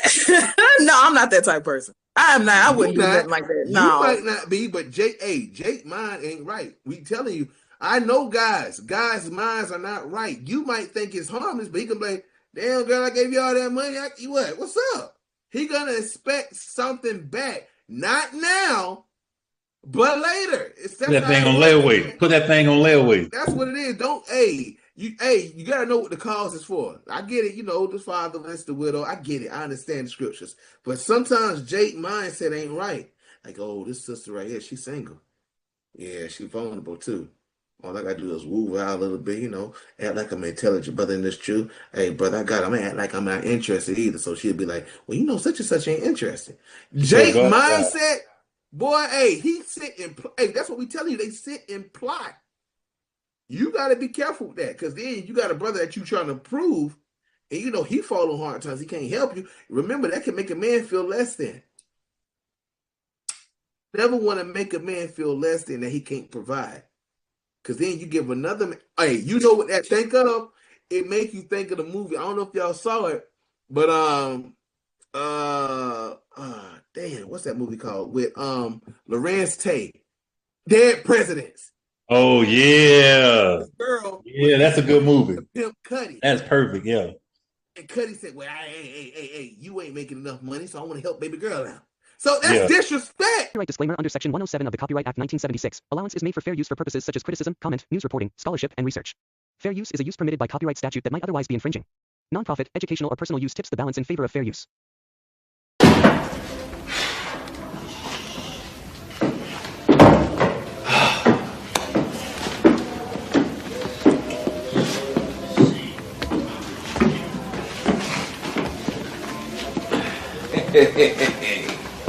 Hey, young blood. Bringing in the groceries, huh? Lord have mercy. Man, I remember when I was married, I used to love to bring home the groceries. Made me feel real good. Like a man. Know what I mean? Hey, listen, young blood. I just dropped by to see Juanita and Sarah, you know, lay a little something on them. And, Stop by to see my baby. Is that right? You know, young blood, I took care of your woman and your baby when you went to war. Now, a man ought to get a little respect for something like that. Now, I ain't gonna lie to you. I care about Juanita. I care about her a whole lot. But you back now. And I'm gone. So from this point on, you should consider me like a friend of the family. Find yourself in a jam and shit, need a little cash, you come see me, I'll front you. Keep your shit. Listen, brother, I know about pride, but you got mouths to feed. Now I laid a little cash on Juanita. Say, man, stay the fuck away from my family. What did you say? You heard me, goddammit. I said stay the fuck away from my family. See, I ain't the enemy, young blood. I don't want no trouble.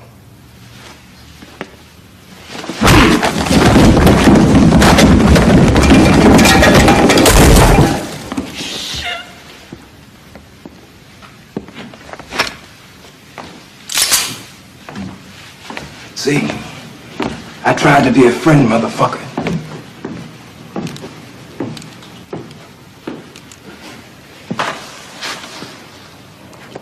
Surprise, nigga. Big bad Marines. Look at you now. Does she suck you? Fuck you. Make you feel like a man.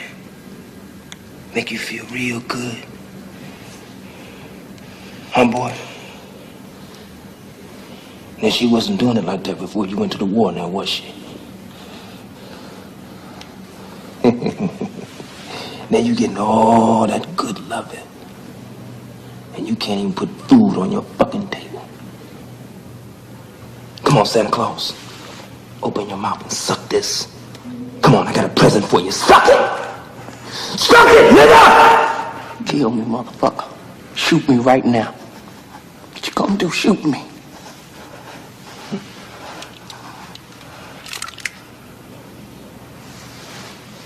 You lucky this is personal, nigga. I ain't gonna kill you over no woman. Don't you ever in your fucking life bite the hand that feeds you, nigga.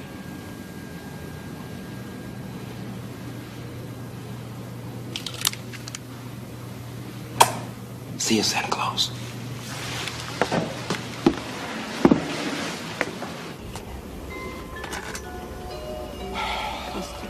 I'm alright. What's doing? Oh, I'm alright. Damn.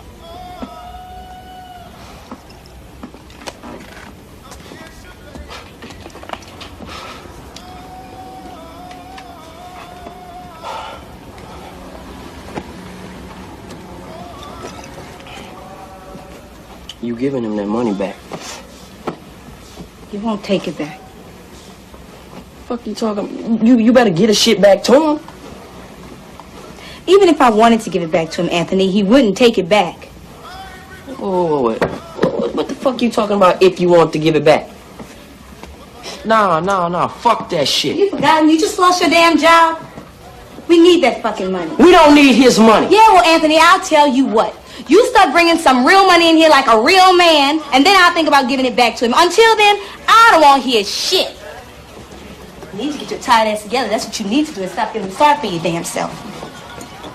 I mean, sometimes it's like you ain't even the same man I knew before the war. That's who I was in love with. That's who I thought showed the fuck back up here. I don't know who the fuck you are. So what? You just suck his dick so good, he just started throwing money at you, right? What's with you? Why you so damn paranoid? I ain't fucking him. Not at this moment, you ain't now. But the motherfucker ain't sniffing around here, tossing money in your motherfucking face for nothing. Yeah, well, I sleep with you every night, don't I? You know, Juanita, that's a damn good question. Come on. Go ahead. Admit this shit, man. Be honest. You fucking him, right? That's what you want here, Anthony? Uh-huh. That's what you want here? Yeah. Fine. I'm fucking him. So, whose baby is that? Don't even answer that shit. But you're right, I ain't gonna answer it. I mean, shit. You, Anthony, you the big Marine man with no damn job. You know every fucking thing. But answer this for me. If you think I'm jiving you so much, Anthony, why the hell you with me, huh? Why the fuck you with me? What, you think I need you? You think I need this shit? Fuck, you can't get a decent job. You won't fuck me. The only time I get to hold you is when you're having one of them silly ass nights. Shut the fuck up. Shut the fuck up. You don't know, girl. You really don't know. Don't you fucking walk away You from better me. get the fuck off of me. Don't walk away from me, Anthony. Let me go. Wait one second. I'll fucking kill you, girl. Don't you ever run up on me, ever. Ever run up on me again. I'll fucking kill you, Juanita. Fuck off me.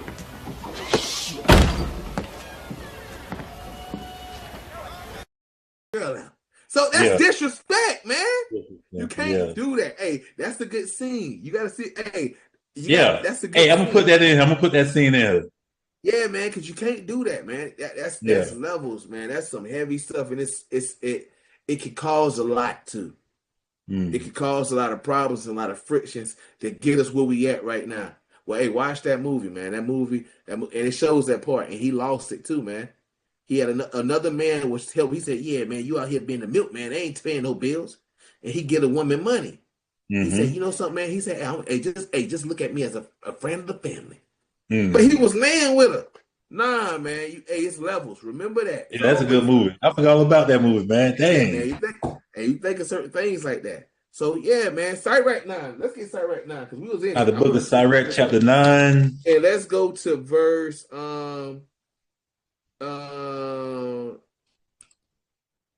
8. In verse 8, turn away thine eye from a beautiful woman, and look not upon another's beauty. For many have been deceived by the beauty of a woman. For herewith love is kindled as a fire. Go ahead. Verse 9, sit not at all with another man's wife, nor sit down with her in thine arms, and spend not thy money with her at the wine, lest thine heart incline unto her, and so through the desire thou fall into destruction. So yeah, man, I'm spending your money on you. Like, yeah, girl, I gave you all that money for your little bills. Now, what's up, now? What's up? What's up with the get back? Get back? Well, brother, what you mean? I thought you was helping me. Well, hey, who gonna help me? I need help too. And then also, I'm gonna flip it too. Also, because we do know that wine also represents different knowledge, right? Yep, different knowledge. You sit with another man's wife, and y'all going over, say the scriptures, and you teaching her something else besides with her husband. The Bible says you're not supposed to do that. You're not. Hey, you don't supposed to learn from another man. Nope. And then the Bible do say this too, so I'm gonna just put that on the case. If a man can't provide for his household, he's denied for the faith. So I'm just say it like that, man. So if this guy you proving he can't help you with a bill or nothing like that, hey, you might need this. I might just need to just figure life out. Yeah, just wait a little bit, man. Now it depends on now it's levels to it too, man. Because you got Eve out here, but like, well, you gonna pay my bills? Like, hold on, I can pay our bills if you live with me, but I could be paying my bills and your bills. Who you think I am? I ain't rich. I be paying $1,500 over here at my house. Now I'm paying $1,500 at your house, plus the lights $300, plus the water bill $100, plus your internet and cake. Man, I'm over here spending $2,500 just at your house. Then I gotta pay $2,500 at my house, and then I still gotta pay my condo and insurance. And you want me to buy your car next week, man? Hey, brother, don't bite off more than you can chew either. That's right. So it's levels. So when it comes to these women out here, you got to remember, like I said, you got to dwell it with them according to knowledge. Even that's what we have to do at the end of the day. Go to 1 Peter 3:7, King. The book of 1 Peter chapter 3, verse 7.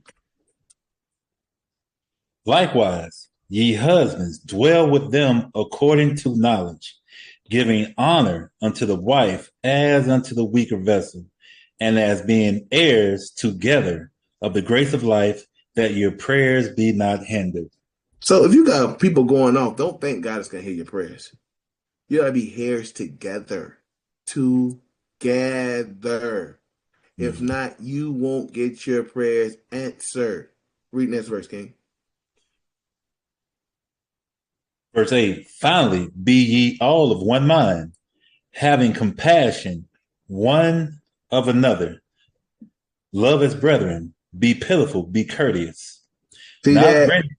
Go ahead, You got to be courteous and not pitiful and compassionate. Go ahead. Not rendering evil for evil or railing for railing, but counterwise blessings, knowing that ye are thereunto called, that ye should not inherit a blessing. So guess what? You can't go tit for tat. Well, you did that, I did this. Yeah, I got something for you. I got you back. No, I'm gonna get my lick back. That's what they call it. I'm gonna get my lick back. What kind of madness is that? The Bible say don't do that. Well, no, I'm gonna do it anyway. She thinks she could say that to me and disrespect me and do. Well, I got it back. Brother, what did you do? I laid with her sister. Brother, you don't supposed to do that. What did she do? She told me I wasn't a guy. And I told her to read Psalms 82:6. Brother, that's the only precept you know. It doesn't matter. And that's the only one he knows. That's the only one he knows. I am a guy. But you got to deal with your woman according to knowledge. And you got to understand that she's the weaker vessel. So you got to be more patient with her. You got to be patient with your woman, man. You can be like, oh my God, you still don't understand. Then you start hitting in the head. How often am I gonna have to tell you? Brother, what are you doing? Be patient with Eve, man. Be patient with your woman, man. And the Bible tells us you got to be slow to wrath. Get James 1:19. James 1. James 1:19. Yep. Gotcha. The book of James, chapter 1, verse 19. Wherefore, my beloved brethren, let every man be swift to hear, slow to speak, slow to wrath. See, slow to wrath. Go ahead, King. For the wrath of man worketh not the righteousness of God. See that? You don't say you righteous when you a wrathful man. What are you doing? You going off. Man, hey, that's what a lot of brothers out here, man. They go off and they got that wrath, that anger issue, no self-control. Sisters too, man. I seen a sister, man. Hey, I know y'all seen that video of the sister lost her mind with the man and she tried to blow up his car and she ended up blowing up. She tried to with the gasoline. And she blew it. Tried to blow his car up. And hey, got blown up. That's that wrath. You can't have wrath. You got brothers out here having wrath in their house. Now, there's levels to it. Like I say, the Bible says, be not a lion in your house. Mm-hmm. You can't be walking around as a lion. Yeah, I'm mighty as a lion. Brother, calm down. You got a 1-year-old and your wife. Yeah, they all going to obey me because I'm a lion. I'm the tribe of Judah. The lion roars. Give me Revelation chapter 5:5. The lion of Judah coming back. He's coming. Brother, you're not that lion of Judah. Yes, I am. I am a lion. Give me Psalms 82:6. Brother, stop going to that same precept. What are you doing? I'm going to read it. It's Sirach 4:30. Yep. The book of Sirach, chapter 4, verse 30. And it reads, be not as a lion in thy house, nor frantic among thy servants. You can't be like that. You cannot be a lion in the house or frantic around people because that spirit would jump off on others. Let's get Job chapter 24. Job 24. Job 24. And let's start at Job 24. We're gonna start at 21, King. Book of Job, chapter 24, verse 21. He evil entreateth the barren that beareth not, and does not good to the widow. You have brothers out here just wicked and mean and evil to their woman, man. Evil men to their woman, man. Scaring their woman. Men are just scary. Go ahead. He draweth also the mighty with his power. He rises up, and no man is sure of his life. Hey, when this man get angry, they don't know what's going to happen. They don't know if they're going to make it or not. What, woman? What? Brothers like that, hey, somebody, brother, you traumatized, man. Something's wrong with you, man. You got some loose screws up there. Go ahead, King. Though it be given him to be in safety, whereon he resteth, yet his eyes are upon their ways. Verse 24. They are exalted for a little while, but are gone and brought low. They are taken out of the way as all other, and cut off as the tops of the ears of corn. So they're going to get cut down. A lot of brothers out here going tough and just rude as hell, mean, bullies. Your woman. Go ahead, King. Verse 25. And if it be not so now, who will make me a liar and make my speech nothing worth? So I'm going to give you an example. Who was like this? Who was a man that was evil and wicked and his woman was just righteous? Laban. Nabal, yep, Nabal. Let's get that. Let's go to 1 Samuel chapter 25. And let's start at 3. Let's just get the point. 1 Samuel 25 and 3. This guy was wicked as hell, man. But guess what? He was shot down. The Lord cut his days down and gave his woman to another man. The book of 1 Samuel chapter 25, verse 3. But guess what? The best part about it, Salaki, the best part about it, that woman endured and she was patient and she received a different man, a better man. So endurance, Israel, endurance. Instead of jumping the gun, endurance. Go ahead. All right. Now, the name of the man was Nabal, and the name of his wife was Abigail, and she was a woman of good understanding and of all beautiful countenance. But the man was churlish and evil in his doings, and he was of the house of Caleb. Man, you ain't got to read verse 4. That was it, King. Okay. This guy was wicked, man, and he had a righteous woman. But guess what? He thought his days was going to last. But the Lord cut his days down, man. He cut him down, and he got rid of him, man. You got men like that out here thinking their days going to last forever. Like, yeah, I'm going to keep being wicked. And, you know, and I'm going to show you something, too, man. It's crazy, man. Look at this. I'm going to go to this. I know what it's saying, but we're going to read it and give you the understanding. Let's go to Zechariah 13. Let's see this in Zechariah 13. This is a mean one, man. Zechariah 13. And we're dealing with domestic violence, man. And guess what? The Lord is not dealing with that, man. Anybody that's violent, the Lord say he hate, man. You can't be violent towards your wife or your people, man. Zechariah 13 and verse 4, King. Book of Zechariah chapter 13, verse 4. And it shall come to pass in that day that the prophets shall be ashamed, every one of his vision, when he have prophesied, and neither shall they wear a rough garment to deceive. So they wear different disguises to cover their bruises. You have a lot of people, even in real life, you have people that wear turtlenecks in the summertime because they don't want to show the hand marks of their spouse around their neck. You got people walking into a building at night with glasses, shades on. It's like, I got the shades on. No, it's nothing. You know, the lights is, damaging. You got people wearing long sleeves because they got grabbed on and bruised. Keep going, King. You'll get it. We'll see.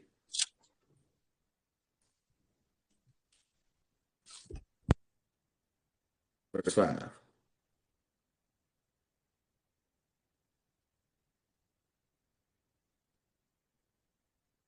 You there, King?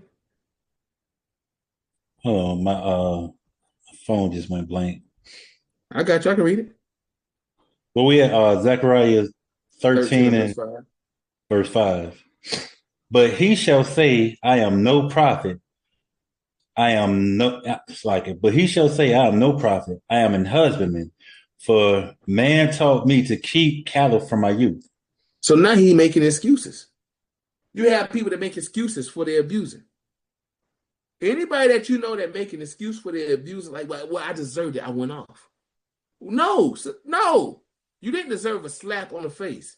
Well, I did. I burned this toast. So you deserve to get slapped?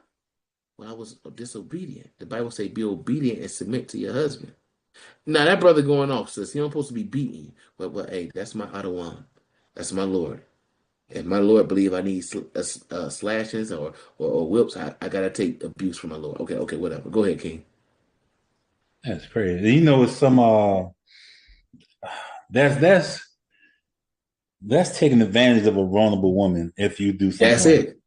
That's it. Vulnerability is serious. Look at verse 6. Watch what it says. Verse 6. And one shall say unto him, what are those like? And one shall say unto him, what are these wounds in thy hands? So now they're gonna ask you, what are these wounds? How did you get those bruises? And then what they're gonna say? Then he shall say, those with which I was wounded in the house of my friends. Oh, I was just playing around. We was outside playing. Me and my boy. Hey, listen, you gonna laugh at this. So we was playing, right? And then, I tried to catch the football. Football hit me right in my eye. Yeah, it was crazy. It was a spiral, too. And it said, poof. So that's why I got this black eye and this bust lip. But I think you said it hit you in the eye. Well, it hit me in my eye, but I brought it down and hit me in my mouth. Well, what about the bruise around your arm? Well, no, I tried because we were playing flag football and they grabbed my arm instead of I'm getting abused. So just tell the truth. Yeah. Making excuses, talking about people asking you, hey, where those bruises come from? That's madness, man. Anybody that's getting abused. Hey, I'm gonna tell y'all a true story, man. So this is a true story. So I got a few of those, but I don't want to say what I have to say like that. But we have different accounts where we know that they have certain places for women. So I'm going to use it like this. So they got little battered places for women to go when they're getting abused to take their children away from that situation. So whoever came up with that idea, hey, hats off to you. Good job. But the problem is women go back to those guys that were abusing them. Vice versa, men go back to those women that are abusing them. What is the point if you can't escape? What's the point even try to escape if you don't want to? It don't make sense to me. And we have seen it a lot. I'm like, this is madness. Why would you be with somebody that's whooping? Hey, I ain't gonna lie, man. I told you we in childcare, so we see certain things. We'll see certain things, man. Like parents not talking to each other, and hey, tell dad he can't pick up. Well, and then we see why dad can't pick up because mom came in with a damn glasses on. And we saw the damn black mark around her face. I'm like, damn, what the hell is this, man? Hey, when I say I can tell you some stories, man, this is some true stuff, man. So it's not cool. All this stuff is madness that we see. And it's no excuse to be abused, man. And people need to speak up, man. Yeah. People need to speak up. Go to Proverbs 31:8. People got to speak up, man. That's the one thing about it. Nobody speak up for righteousness no more, man. When you see something like that, you gonna keep your mouth closed because you say, I don't want to. I ain't trying to get in nobody else's business. They ain't got nothing to do with me. Now, if you can see it, like there's levels to it, man. There's levels to it. We can't afford. No, hey, we mandated reporters, man. You going off? We can't get your ass beat every night. Every night. Proverbs 31:8. Open thy mouth for the dumb. In the case of all such as are appointed to destruction. So open your mouth for the dumb. You got to speak up for those who can't speak up for themselves. Go ahead, King. Open thy mouth, judge righteously, and plead the case of the poor and needy. And you got to plead the case for those people that are going through it. You got to help people out, man. Didn't Daniel do the same thing? Didn't Daniel speak up for Susanna? When they was about to put Susanna to death, ain't Daniel said, "Hey, I'm clear of this woman's blood." Get that in Sirach. Get that in Susanna chapter 1:45. Daniel said the same thing. Daniel said, hey, man, hey, I'm clear from this, man. This ain't got, hey, I'm not going to be a part of this.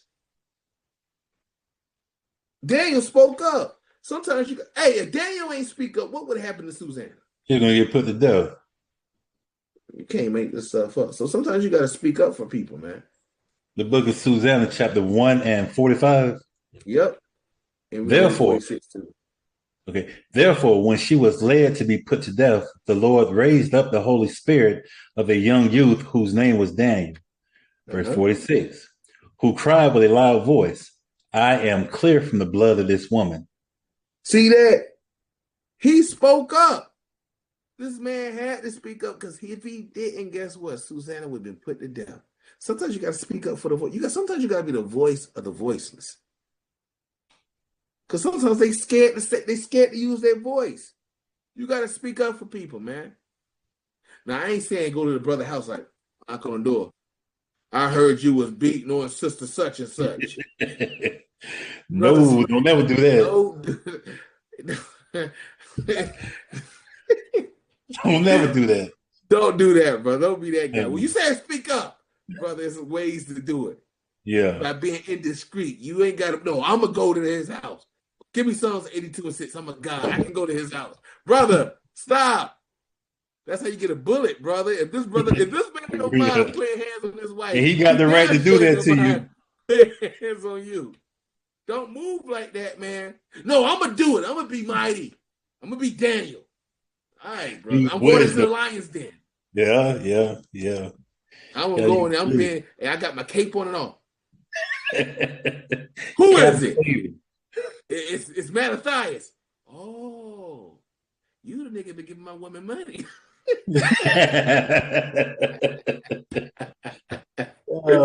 Oh man, that's funny. Get Sirach 37-13. That is hilarious to me.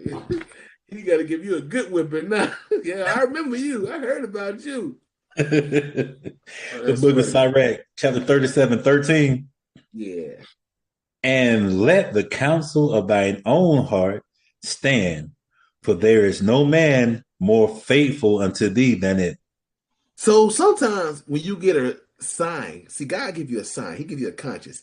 And it's that first, that gut feeling you get. Sometimes you got to follow your first mind. Sometimes the Lord put you in a situation like, I should have followed my first mind. I should have done that. Follow your first mind. We did a lesson on that a couple weeks ago. Red flags. Sometimes you have to, man, because the person showing you what they are, you got to make sure, you got to be like, they really showing me who they really are. I got to be different. I got to move in the spirit because I know this is not me. And then sometimes too, y'all, I'm going to keep it 1,000 with you. So when you're dealing with stuff like this, if you want to be better, let's say you are dealing with it. Let's say you are the abuser. Sometimes you got to check yourself too. We'll get the favorite that we used to talk about a lot. Let's go to Psalms 26:1. See, if you are this person, you got to repent. Say Psalms 26:1. 26:1. Yeah, this classic, man. This is the classic right here. Yeah. Sometimes you got to examine yourself to see who you really are. The Lord can show you who you really are sometimes. Go ahead, King. Book of Psalms, chapter 26, verse 1. Judge me, O Lord, for I have walked in my integrity. I have trusted also in the Lord, therefore shall I not slide. Keep going. Yeah. Okay. Examine me, O Lord, and prove me. Try my reins and my heart. See, you got to ask the Lord to examine you sometimes. So sometimes you got no spirits on you. You might have that abusive spirit on you. You might have that wicked spirit on you. The Lord won't let you know until you ask to let him see it.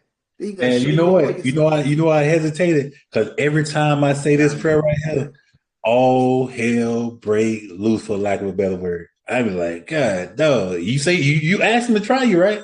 And that's exactly what he's gonna do.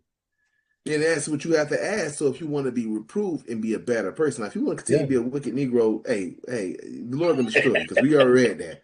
But if you want to, man, that prayer right there, every time it never fails. Yeah, for thy love and kindness is before my eyes, and I have walked in thy truth. And that's one thing you have to understand. You have to ask the Lord to examine you. Yeah, examine the work. So you can work on your things, what's wrong with you. And that's one thing we got to do daily, man. Like Paul said, you got to die daily. You have to understand that. Let's get 2 Corinthians 4:16. Your outward man must die, but your inward man must grow every single day. A lot of people don't understand it, and they don't do that. 2 Corinthians 4 and verse 16. Yeah, it says, for which cause we faint not, but though our outward man perish, yet the inward man is renewed day by day. So you're supposed to renew yourself every single day. Every day you're in this truth, you're supposed to be growing. You're supposed to be gaining more understanding and knowledge. You're supposed to be cutting off the flesh every single step of the way so you could be that new man, perfect for your house shot when he come back. That's what you're doing. 17. It says, for our light affliction, which is but Light for a affliction. moment. And that's what we think. We don't understand that it's nothing. This ain't nothing. We like to think, no, brother, I'm going through it, brother. You don't get it, brother. This is tough, brother. No, brother, this is light work. No, brother. Hey, what's that one where Paul said, you haven't resisted unto blood like he have? He was saying all the things that he went through. Y'all ain't even resisting unto blood. Yeah, we ain't getting none of that yet. You ain't get beat with stripes. You ain't been shipwrecked. You ain't been stoned. Mm. You ain't been through none of the stuff. Nah, brother. Gather together. Kill them. You ain't have to run for your life. You ain't been through nothing. It says your light afflictions, which is but for a moment, worketh for us a far more exceeding and eternal weight of glory, while we look not at the things which are seen, but at the things which are not seen. For the things which are seen are temporal, but the things which are not seen are eternal. And that's what you have to understand. Sometimes people, I had talked to a guy the other day, he said, well, this old guy, he's silly OJ. He said, you believe in God? I said, of course. He said, I don't believe in nothing I can't see. I said, you breathing, right? He said, yeah. I said, but you don't see the air, do you? He said, I feel it. I said, I feel the Most High God too. He was like, okay, all right. And I said, see, the difference is what you believe you got to see. I believe in things I don't see, brother. And I said, you ain't going to make it. I said, Mr. Ray, you might not make it. If you watch it, you know you might not make it. Hey, but you might repent. You might have a chance. But hey, Lord's will. But yeah, you gotta understand that you gotta die daily and renew your inner man so you can change who you are. Mm-hmm. Now we told people this is we dealing with domestic violence or different abuse or verbal abuse. We got into it, but you have to understand. Here's the solutions. We're gonna deal with something right quick. Let's go to the book. Do I want to go here? All right, let's go to 1 Corinthians. Let's get the classic. 1 Corinthians, chapter 7 and verse 10. The book of 1 Corinthians, chapter 7 and verse 10. And unto the married, I command ye not, but the Lord, let not the wife depart from her husband. See, you can't leave me. Your ass can't ever leave me. I'm going to beat you every day. You can't leave. Yeah, woman. You see that? Give me 1 Corinthians 7. I read it. That's a new Bible verse. Give me Psalms 82 and 6. Now give me 1 Corinthians 7 and 10. You can never leave.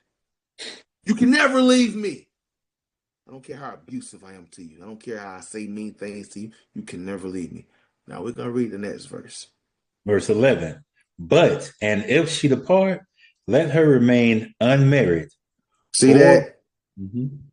She got to remain unmarried. So let's say you are a sister that's getting abused and you talk to that other sister that's righteous, a single sister, she like, hey, sis, I got a spot here. You come here. You can stay with me. I got to get you away from that situation. Go ahead. But, and if she depart, let her remain unmarried or be reconciled to her husband, and let not the husband put away his wife. And we don't supposed to put away our wife. So if a woman do depart from her husband, she got to stay unmarried. She's like, well, I'm going to get me a new life and, get me a new husband. And, I just got to do things a little different. I'm just going to go get me a new passport and get me a new identification. My name used to be Shirley, but now it's Monica. Monica Edwards. That's my new name. I'm getting a new identity. No, sister, that's not how it goes. You got to use wisdom. Now, we ain't telling people to leave their husband or nothing like that. But we let you know certain things happen where you may have to leave. Because if you don't leave, what that man kills you. Mm. You are killing yourself by being with this man that's abusive. That's technically suicide. That's technically suicide. Yeah, you got to use wisdom. You are technically killing yourself. Go to the book of Wisdom of Solomon, chapter 1 and 12. This is how you know it's suicide. Because all praise to the Most High, just open the book and it came to it. Boom. Book of Wisdom of Solomon, chapter 1, verse 12, you say? Yep. Seek not death in the era of your life, and pull not upon yourself destruction with the works of your hands. And don't see, that's what you're doing. You're putting destruction upon you by staying with this man that's continually beating your ass. Last time you was in the hospital for 3 weeks. And you bet not say nothing. You bet not say nothing. You do it. Hey, what Ike told Tina? You die, I kill you. You die, I kill you. What kind of, hey, that's some madness right there. That's a scary man. He told her, if you die, I'm gonna kill I'll you. kill you. Hey, that's a crazy ass dude, man. You Yeah, got man. guys out there like that, man. You got guys out there that make women leave their whole family and stop talking to them. You only talk to me. You only deal with me. I don't want you talking to your mother no more. You leave your family alone. I don't get out of the truth either. You don't talk to them. You, hey, matter of fact, I'm your only friend. All you need is your husband. Yeah, I don't want you talking to nobody ever again. Matter of fact, my phone is your phone. My phone is your phone. If you need a phone, you call me and I'll call you. Yeah, matter of fact, you don't need a phone. Here's the walkie-talkie. I'm the only person you need to keep in contact with. Matter of fact, you don't get to go to work. I take you to work. I don't need you going anywhere. I pick you up and I pick you up. I'll be your personal taxi because I don't trust it. Hey, I knew a brother that was the opposite. His wife phone was the only phone that they had. He didn't have a phone. So if I wanted to talk to him, I had to call her wife and she'll give him the phone if she's home. If not, she say, well, I'll call you when I get back home. Boom. But he didn't have no phone. She wouldn't let That's him get crazy. it. Yeah. That's crazy. When I get home, I'll tell you to call you back. That's crazy. So now we understand certain situations. So if a woman going through certain things, you can separate because we don't want you to get killed. Because the Bible tells you also in the book of Proverbs, let's get Proverbs 22 and verse 5. I mean 3, so like it 22 and 3. The book of Proverbs, chapter 22, verse 3. A prudent man foreseeth the evil and See that? Go ahead. And hide himself. But the simple pass on and are punished. See that? You can't make this stuff up. A prudent man is going to foresee the evil. Like, yeah, he done hit me 2 times already. The Bible say 2 or 3 witnesses. I ain't getting hit again. I got to go. And hided himself. But the simple go on and what? Are punished. You do not want to be punished, man. So I know we be in certain situations. I know certain things happen. But do not stick around with silly stuff like that. You don't want to, man. You don't want to. That is an evil and wicked thing. You're supposed to love one another, man. Didn't Yahweh said that? Get that. Let's get the greatest of all commandments, man.